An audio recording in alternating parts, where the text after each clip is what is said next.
Hola, muy buenas noches, bienvenidos al Diván. Psicología integral al alcance de todos. Me encanta tenerlos nuevamente en un programa más y les agradezco por acompañarnos todos los miércoles a las 8 de la noche. Hoy vamos a hablar de este retorno a clases presenciales. Pero antes de iniciar con este tema, les recuerdo que en Detalles Mida Chic pueden encontrar los mejores detalles personalizados. En su catálogo encontrarán gorras, camisetas, llaveros y todo lo que quieran para sorprender a sus seres queridos. Detalles Vida Chic, tu tienda de regalos personalizados. Y vamos a iniciar como siempre con el ABC de la psicología. Si ustedes tienen alguna duda pueden escribirnos al 098-592-7245 y en el diván la responderemos. Veremos en pantalla nuestra primera pregunta. ¿Cómo sé si tengo ansiedad? Bueno, la ansiedad, sin duda alguna, cuando hablamos de una ansiedad patológica, hablamos de algo que nos congela y nos paraliza. Todos los seres humanos, como respuesta de supervivencia, tenemos ansiedad, pero cuando hablamos de una ansiedad que ya sobrepasa el límite, podemos hablar de algo que nos limita. Por ejemplo, las personas pueden experimentar estrés a nivel físico, cognitivo y emocional. A nivel físico puede experimentar tensión en el cuerpo, cefaleas, palpitaciones, adormecimiento en las manos, sensación de malestar estomacal. De hecho, se habla de un segundo cerebro en el sistema digestivo. Por eso, cuando una persona tiene muchos problemas emocionales, directamente está relacionado también toda la parte digestiva, donde puede haber estreñimiento o puede haber diarrea. Cambios también en la forma en que se come. Hay muchísimas ganas de comer, o más bien la persona no resiste comer y prefiere dejar de hacerlo por un tiempo o come muchísimo más poquito. Dificultad para respirar, palpitaciones y una sensación de irrealidad. ¿Qué significa la sensación de irrealidad? Que la persona siente que no está en el cuerpo, así que esta sensación es bastante incómoda, pero pues, las personas que la experimentan, aunque sufren mucho y se asustan mucho, quiero contarles que realmente no va a suceder nada, pero la sensación de malestar es bastante amplia. A nivel cognitivo pueden experimentar pensamientos como todo me sale mal, la vida es muy difícil, me siento muy incómoda, esto es terrible o muy incómodo, esto es terrible, todo es malo, todo es negativo, sienten que todas las cosas van a frustrarse y que todas las cosas van a ir en una cadena nociva. Y a nivel también de emociones podemos observar mucha tristeza y mucha baja autoestima. Por lo tanto, hay que estar muy alerta ante estos síntomas, si persisten, si son constantes, también hay alteraciones del sueño, pues lo más recomendable es acudir a terapia. Vamos a ver nuestra segunda pregunta en pantalla. ¿Puedo volverme a enamorar después de que me hicieron mucho daño? Claro que sí se pueden volver a enamorar después de que ha habido una situación difícil.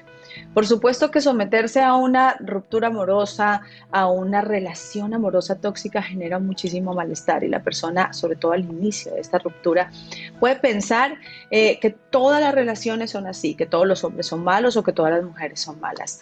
Pero para esto vamos a ver todo este capítulo como una lección de vida. ¿Qué aprendí de esta relación? ¿En quién me convertí a partir de esto? ¿Qué me falta a mí? ¿Cómo quisiera que fuera esta persona que tengo a mi lado? Y después hacerse la pregunta, ¿estas cosas que yo pido de una persona las tengo en mí? Si no las tienes, pues bueno, hay que empezar a trabajarlas porque lo que es adentro es afuera. Cuando trabajamos en nosotros tenemos la capacidad de conectar con todo eso que anhelamos y queremos. Y por supuesto que sí nos podemos volver a enamorar después de una mala experiencia amorosa. Lo importante es hacer que esta relación nos deje una lección de vida para que la nueva relación tenga muchísimo más éxito. Y esto ha sido todo por hoy en el ABC de la psicología. Y para agendar terapia psicológica pueden comunicarse al 098-592-7245 para sesiones terapéuticas, coaching, formación en programación neurolingüística, orientación vocacional, capacitación empresarial y muchas cosas más, porque su salud mental lo merece. Y vamos a darle paso a nuestro invitado. Él es David Tovar, él es químico, nos acompaña desde Bogotá y él es también docente. Por lo tanto, es una persona que nos va a aportar muchísimo hoy. David, buenas noches, ¿cómo estás? Hola, Carito, un gusto saludarte. Muy bien, afortunadamente, todo marchando divinamente. Gracias, Carmen. Bueno, muchísimas gracias a ti por darnos este espacio para hablar de este tema tan bonito, porque sin duda alguna la pandemia nos ha dejado una cantidad de sensaciones, emociones, conductas diferentes, y esto pues hace que también el retorno a clase se torne como un nuevo reto. Así que quisiera iniciar preguntándote, ¿cuáles son estos retos actuales de la educación? ¿Cómo se torna este contexto en la realidad? Bueno, pues empezamos por reacostumbrarnos a volvernos a encontrar y a tener en cuenta todas las medidas de bioseguridad que debemos tener, porque todavía la pandemia está vigente.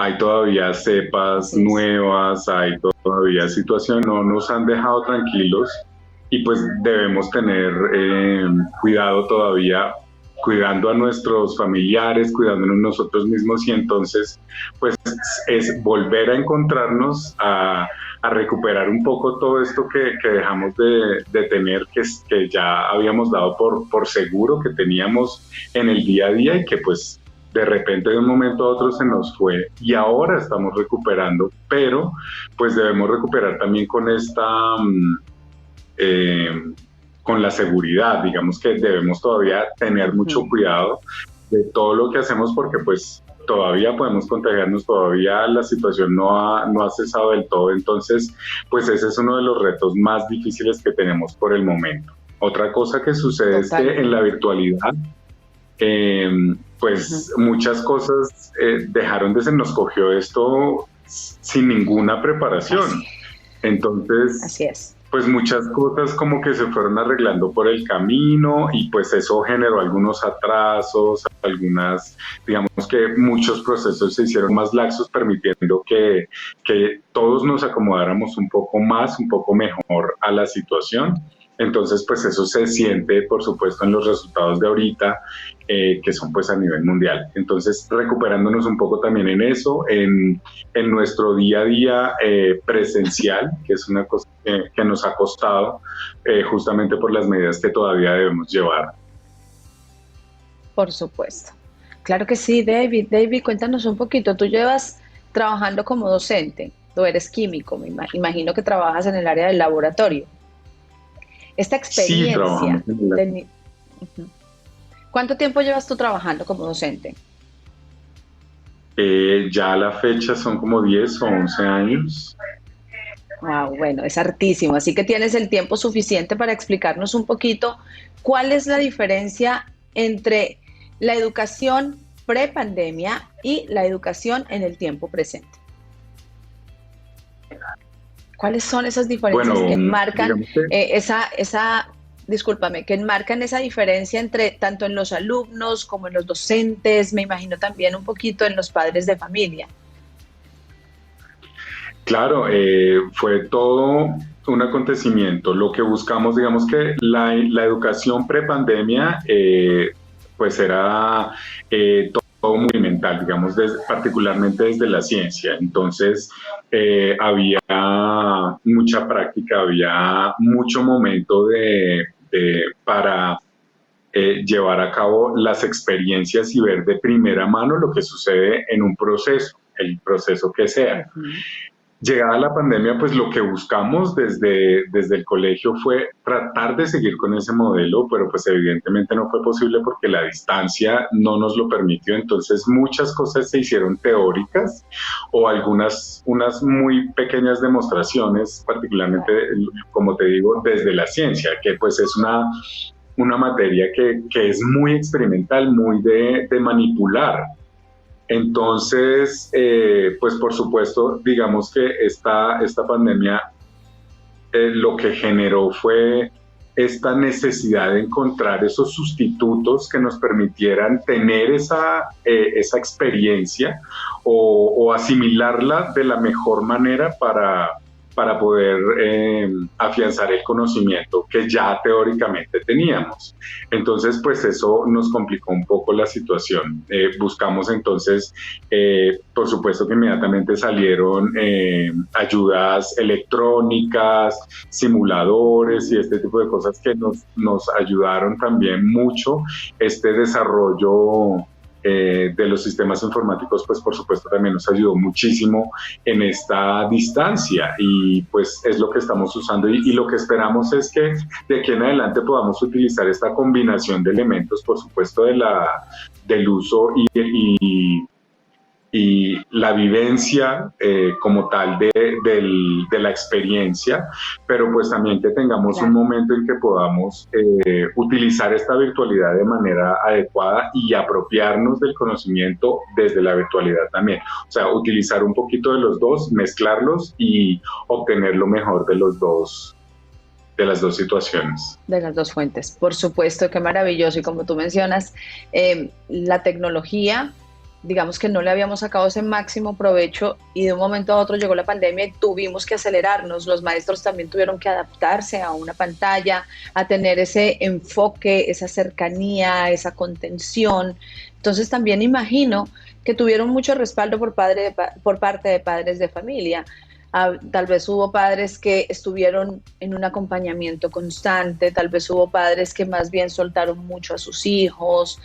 ¿Cómo fue esto? ¿Cómo fue esa sincronización entre los establecimientos académicos y las familias como tal? Pues fíjate que justamente hubo un poco de las dos cosas. Y esto porque se dio porque pues también los papás tuvieron que quedarse en casa. Entonces muchos papás se dieron cuenta al estar en casa compartiendo los espacios de educación con sus hijos, pues se dieron cuenta de las fortalezas y de la situación de educación que tienen sus hijos. Entonces los ayudaban mucho más, estaban mucho más pendientes de ellos, de lo que necesitan, en qué te ayudo, cómo te ayudo, etcétera. Pero pues a la vez también ellos tenían que estar trabajando, entonces pues eso también como que en algunas ocasiones, digamos que al principio sobre todo sentimos ese sentimiento, pero pues ya a medida que fue pasando y que los papás también fueron apropiándose de su trabajo en su propia casa, pues esta situación también fue cambiando y ya había también un poco más de autonomía, y particularmente en los grados altos fue en donde vimos la mayor autonomía, por supuesto, porque ya los muchachos más grandecitos tienen mucha más autonomía para manejar sus situaciones, para estudiar, para manejar su tiempo, para programarse y hacerlo bien. Y pues con los pequeños sí hubo un mayor acompañamiento, pero pues también fue una situación difícil. Digamos que familias en las que hay 3 niños estudiando y 2 padres trabajando, pues eran 5 dispositivos conectados al tiempo, y pues realmente fue para ellos también un reto, no solo para los estudiantes desde la virtualidad y desde la ausencia, para nosotros desde una pantalla, sino también para ellos el compartir todos estos espacios y el acondicionar sus hogares para permitir todos los trabajos que había que hacer para ellos, para los padres y para los estudiantes también. Por supuesto que sí, aquí pusimos a prueba toda nuestra capacidad de resiliencia, de adaptación, de flexibilidad, y esto sin duda alguna deja, en medio de toda esta oscuridad, deja también consecuencias positivas, ¿no? Lo que tú mencionas, los papás tuvimos la oportunidad de estar más cercanos a nuestros hijos, se cambiaron las condiciones incluso de higiene, la importancia del autocuidado, y también el valor de la vida que aquí nos vimos tan vulnerables, y de un momento a otro muchas pérdidas humanas que sin duda alguna generaron mucho movimiento y ese cuidado por nuestra vida. David, precisamente hablando un poquito de esta parte emocional que a mí me interesa muchísimo, ustedes debieron haber percibido un movimiento de emociones diferentes que tal vez antes no se veían. Cuéntanos un poquito, en Colombia ya se están retornando paulatinamente de forma presencial. Acá en Ecuador estamos también con la modalidad semipresencial, personas que todavía voluntariamente pueden ir, más adelante ya se llevará a cabo todo el cupo completo. Pero cuéntame un poquito estas emociones, ¿cómo las manejaban ustedes? Porque las emociones se pueden leer, nosotros podemos leerlas cuando hay miedo, tristeza, frustración. Este ingreso de los pequeños, de los adolescentes, de los estudiantes en general. ¿Cómo se manifestó? ¿Cómo fue estas emociones en el contexto educativo? Bueno, tratamos en el colegio, en el país en general, tratamos de hacerlo de manera paulatina. Hicimos una etapa de alternancia, entonces había momentos, digamos que días escogidos en la semana en los que los estudiantes asistían presencialmente al colegio, un cierto porcentaje de estudiantes. Luego ya había mucha más gente, había una mayor capacidad de aforo para los estudiantes en los colegios, y lo que se hizo fue llevar las dos modalidades también ya en un tiempo completo con una cantidad más pequeña de estudiantes. Entonces, los estudiantes, digamos que se hizo un estudio particularmente en el colegio con las personas que tenían comorbilidades específicas o que en su familia tenían grupos de comorbilidades que pusieran en riesgo la salud de ellos o de los familiares. Entonces, una vez hecho este estudio, pues lo que se hizo fue con los estudiantes que no tenían ninguna situación de peligro, pues llevarlos a las aulas hasta el aforo permitido. Y ya luego lo que se hizo fue, ya a estas alturas, estamos con la mayoría de estudiantes, ya son muy pocos los que están virtuales, realmente muy pocos. Y pues bueno, las emociones por supuesto fueron muchísimas y encontradísimas. Digamos que hay muchos estudiantes con muchas inseguridades, eso lo alcanzamos a notar en las aulas, y es la necesidad del refuerzo. Entonces eso les genera mucho estrés, el no estar compartiendo, el no desfogarse, el no gastar toda su energía con sus compañeros, también fue una cosa que generó en ellos estrés fuerte. Ya a estas alturas, pues lo que hacemos es, bueno, en ese momento se manejaba desde casa con la colaboración de los psicólogos del colegio, digamos que pautas particulares muy generales para manejar este tipo de situaciones de estrés en los estudiantes. Y actualmente lo que hacemos es también con el equipo de psicología, pues revisar las situaciones particulares de cada estudiante. Nosotros afortunadamente en el colegio tenemos un equipo de psicología súper grande que apoya muy bien a nuestros estudiantes y que nos permite hacer una diferenciación en cada una de las aulas y llevarle a cada una de los muchachos, de las necesidades de los muchachos, una respuesta individual y particular para cualquier situación que ellos necesiten, se les presente.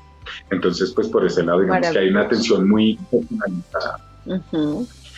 Sí. Claro que sí. Bueno, sí, me encanta que hablemos un poquito de estas emociones porque, como tú mencionabas y como lo hemos visto en la pandemia, nos basamos muchísimo en toda esta prevención a nivel física y de salud, que es muy importante, por supuesto, y dejamos un poquito de lado las emociones, pero las emociones empezaron a hablar por sí solas, ¿no? Entonces tenemos muchos casos de depresión, muchos casos de ansiedad, y pues esto también se da en los pequeños, tal vez de alguna manera diferente, es como ellos lo evidencian. Tal vez los más pequeñitos no están en la capacidad aún de decir me siento súper triste, sino que tienen unas conductas diferentes que se pueden evidenciar de alguna forma física, y por eso me encanta que en los establecimientos se apoyen muchísimo de la parte psicológica, porque es vital, tanto para los alumnos como para los docentes, porque ustedes los docentes también se cargaron de una forma altísima a nivel emocional, tuvieron un desafío enorme, tuvieron que adaptarse a una situación como todos, pero tuvieron este desafío inmenso de llegar a través de las pantallas, ahora el retorno a clase, esta responsabilidad tan grande. Y por eso también quiero darles unas recomendaciones pequeñas de parte de psicología para todos los docentes que nos escuchan y para los alumnos también. Pero antes de eso, David, quisiera que me cuentes, me llama mucho la atención, hay personas que les cuesta mucho ir a clase, hay personas que tienen mucho miedo, tanto los niños como las familias. ¿Ha habido deserción escolar? ¿Ha habido personas que decidieron abandonar tal vez los establecimientos académicos, recurrir a tomar clases ya desde casa y dejar de acudir a los colegios, a las escuelas, etcétera? Sí, Carito, definitivamente pues esta pandemia también nos generó mucho temor de la fragilidad que como especie tenemos, por supuesto, y pues hubo una pequeña deserción, sí, desafortunadamente pues hubo familias que decidieron irse del país, o bueno, también podría ser como, digamos que Es un caso desafortunado para el colegio porque pues es una familia que se nos va, pero pues también en muchas ocasiones esa necesidad que la pandemia generó de reencontrarme, porque tenemos muchas familias extranjeras, entonces Claro. particularmente los que fueron ellos a buscar sus núcleos familiares, y pues es una situación también que nos abre los ojos y nos dice, pues necesitamos estar como familia mucho más fortalecidos, mucho más unidos, Claro que y sí. pues eso fue lo que básicamente se hizo. Claro que No sí. deserción, por fortuna, como te digo, pero pues sí hubo deserción, y pues creo que fueron básicamente esos los motivos más importantes por Ujú. los que decidieron irse, como a unirse en sus núcleos familiares y darle un mayor protagonismo a la familia como tal en sus núcleos. Por supuesto, claro que sí. Sí, y hay un tipo de deserción que viene bastante oculta también, que es la que se da a raíz de problemas psicológicos. ¿Por qué? Porque hay muchas emociones que se ocultan. Y aquí quiero centrarme mucho en que tenemos una misma situación que es la pandemia, pero tenemos predisponentes diferentes. No es lo mismo el alumno que llegan al establecimiento académico con una historia donde en casa lo hicieron sentir seguro, donde extraña mucho a sus amiguitos, donde extraña a sus profesores, donde quiere regresar, a un alumno que venga en un lugar donde se haya hablado mucho de muerte, donde se perdió un ser querido y entonces tiene este miedo de alejarse de sus figuras de apego, le tiene miedo de conectar nuevamente con las personas porque existe este miedo intenso a contagiarse. Entonces las conductas pueden manifestarse de forma diferente y por eso los maestros tienen que estar muy alertas a cuáles son esos indicadores. La conducta no verbal es muy importante. Por ejemplo, si tenemos un grupo de 20 estudiantes, de 10 estudiantes, podemos evidenciar si nuestro grupo está teniendo mucho miedo. El miedo se puede ver evidenciado cuando tenemos una expresión constante de me duele el estómago, quiero ir al baño, me duele mucho, siento que se me mueve algo en el estómago, no sé qué me pasa. Esto ya es un punto de alerta porque esto quiere decir que la persona está experimentando miedo, que al inicio es natural, pero debemos irlo midiendo. La tristeza, escuchamos expresiones como me duele el pecho, siento un nudo en mi garganta, no sé qué me pasa. Entonces el estudiante a veces puede tener ausencias o se va al baño, llega con los ojitos llorosos, así que los maestros deben estar súper atentos. Cuando escuchamos personas que nos dicen, me duele la frente, me duele la cabeza, puede estar relacionado con la incertidumbre. Si nosotros aprendemos a leer, sabremos qué contención hacer para la tristeza, redes de apoyo, para el miedo, empezar a tener estos acercamientos donde la persona se sienta muchísimo más segura, para la incertidumbre, empezar a hablarle de datos reales, donde ya nos sentimos seguros, que con la vacuna estamos mucho mejor. La rabia, por ejemplo, vemos que la rabia se experimenta mucho en apretar los puños, en estar muy tensos, los hombros así, los puños apretados. Si vemos esto en nuestros alumnos, debemos darnos ese espacio para tener una contención. Y por supuesto, la frustración también habla mucho de me duelen las rodillas, me duelen las piernas, los tobillos. Entonces, conocer este tipo de cosas que no nos las enseñaron, porque la inteligencia emocional es un tema que lo hemos visto muy de un tiempo para acá, que se ha movido mucho afortunadamente, pero hubo muchísimos años donde se había dejado de lado. Entonces, conocer estas cosas nos ayudan a aproximarnos un poquito y tener más cercanía con nuestros alumnos. Decirles también, es normal, es natural que todos sintamos miedo, solo quiero que se sientan seguros, estamos con las normas de bioseguridad, si alguien quiere hablar, aquí voy a estar para escuchar. Y también ustedes me imagino que tienen algunos niños, algunos adolescentes que quieren darse el espacio para hablar con ustedes. Hay que abrazarlos de corazón, con una contención adecuada, donde nosotros podamos escucharlos sin minimizar lo que están sintiendo porque puede haber niños que digan, no, extraño a mis papás. Entonces están prohibidas las expresiones como, no, pero aquí estás bien, tranquilo, que ya va a pasar, más bien hay que escucharlos. Sí, es natural que los extrañemos, en la tarde los vas a regresar a ver nuevamente y todo va a estar bien. Entonces hay que validar esa emoción para que esto poco a poco se vaya convirtiendo en un contexto ya más normalizado, porque fueron muchísimos meses de ausencia que generan estas emociones que a veces no las vemos y vemos muchas veces es si está participando, si no está participando, si tiene la nota buena, si tiene la nota bajita, pero tal vez esto es simplemente una respuesta de una conducta emocional que no se ha trabajado. ¿Has visto tú, David, desde tu experiencia, algunas de estas cositas que mencioné. Pues bueno, antes de eso te comento que el Departamento de Seguridad también nos da como provisto de algunas herramientas para estar pendientes y generar esas alarmas en los Excelente. estudiantes, algo fisiológico, de pronto sentimientos, su estado de ánimo. En muchas ocasiones tenemos a los estudiantes en varios años a lo largo de su bachillerato y pues digamos que los conocemos de alguna manera, entonces por supuesto algún cambio Claro.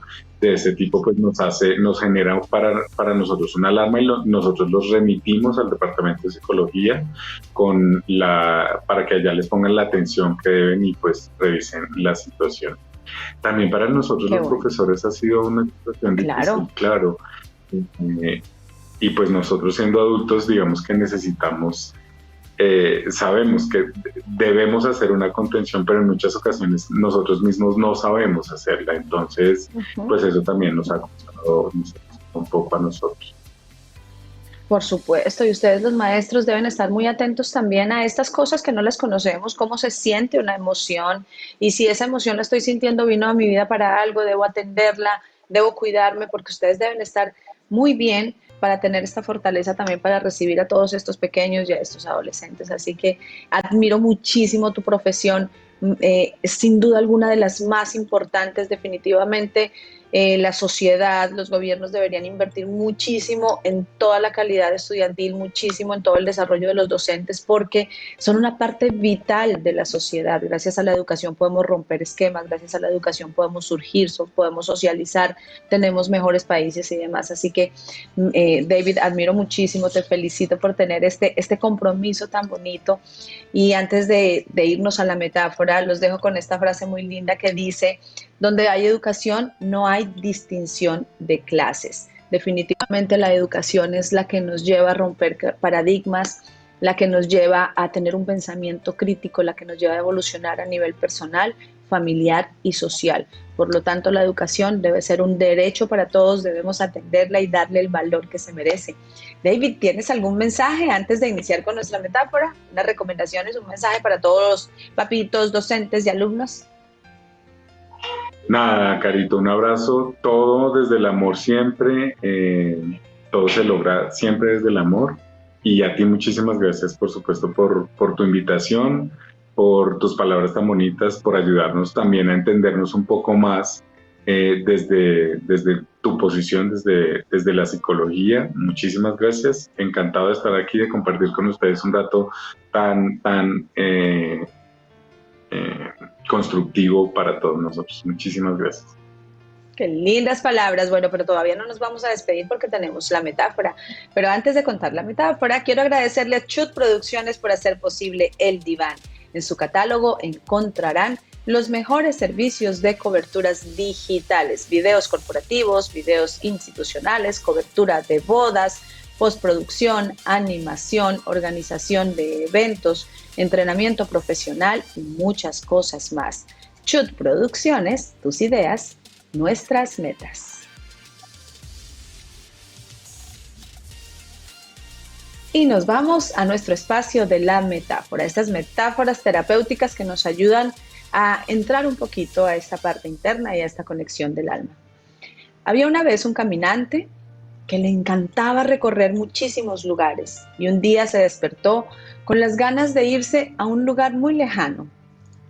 Atravesó por barco, tuvo muchas horas de distancia recorridas hasta que por fin llegó. Se encontró con un lugar muy llamativo y estaba muy solo. De pronto, volteó a ver a su derecha y observó que había algo verde hermoso, absolutamente hermoso, y se acercó a este lugar. Habían jardines, árboles, mucha naturaleza. De pronto se dio cuenta que estaba dentro de un cementerio. Y le llamó la atención porque este cementerio era tan bonito y empezó a caminar dentro de él. Y empezó a leer las lápidas y decía, Juan, 3 años. Pedro, 5 años. 2 años, 1 año, 8, 7. Estaba tan consternado que decidió salir de ahí y con la primera persona que se encontró le dijo, estoy totalmente sorprendido. ¿por qué hay un cementerio para niños? ¿Por qué los niños mueren tanto en este lugar?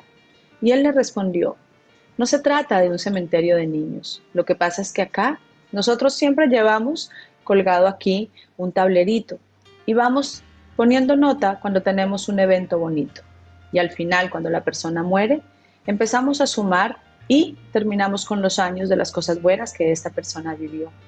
Por lo tanto, en ese cementerio se veía solamente 3, 2, 5 años, porque desafortunadamente las personas nos centramos más en lo negativo que en lo positivo. Así que vamos a aumentar esos momentos lindos para que nuestros años de vida estén llenos de cosas hermosas, de cosas positivas y de todas estas situaciones difíciles. Por supuesto, también sacar esta parte linda que nos hace crecer como seres humanos. La vida tiene altos y bajos. Nadie dijo que era perfecta. Tenemos derecho a sentir, derecho a evolucionar y parte del crecimiento es enfrentarnos a estas situaciones complicadas.